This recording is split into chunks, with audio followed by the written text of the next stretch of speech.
আসসালামু আলাইকুম রহমতুল্লাহ তাআলা বারাকাতু। ভিউয়ার্স, বাংলাদেশ জামায়াতে ইসলামীকে রাজাকার বলে কারা? যারা আধিপত্যবাদীদের এজেন্ট, তারাই কিন্তু মূলত বাংলাদেশ জামায়াতে ইসলামীকে রাজাকার বলে গালি দেয়। অথচ আমাদের এই দেশটাকে আধিপত্যবাদীদের হাতে তুলে দেওয়ার জন্য তারা বসে আছে, নিজেদের স্বার্থের জন্য। আর ওই লোকগুলোই বাংলাদেশ জামায়াতে ইসলামের লোকজনকে রাজাকার বলে গালি দেয়। এই কথাগুলো বলেছেন ভাষা সৈনিক অধ্যাপক গোলাম আজম। শুনুন তার মুখ থেকেই। প্রশাসন আপনাকে সবাই রাজাকার বলে কেন? সবাই বলে, আপনারা কেউ বলেন? সবাই বলে কেন? কিছু লোক বলে। তারা কারা?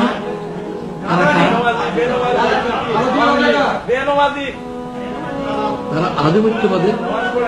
আধিপত্যবাদের এজেন্ট। তারা আধিপত্যবাদের এজেন্ট। কারণ যে ইসলাম কায়েমের জন্য আমি কথা বলি, সেই ইসলামকে তারা অ্যাটাক করতে সাহস পায় না, ফ্রন্টাল অ্যাটাক করতে পারছে না, সঙ্গে হামলা করতে পারছে না, একটা সব থেকে ছড়িয়ে মারার চেষ্টা করছে। কিন্তু কাগজের বাইরে এগুলি লোকেরা যায় না। এই গালি কয়জনে পড়ে? শতকরা কতজন পত্রিকা পড়ে আমাদের দেশে? হ্যাঁ,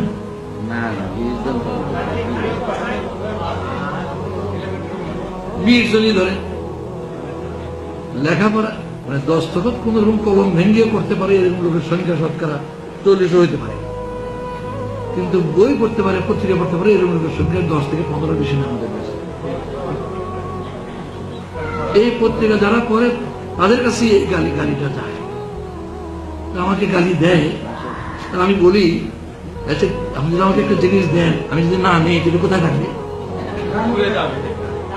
আপনি যদি একটা জিনিস দেন আমাকে, আমি না নেই, কার কাছে থাকবে?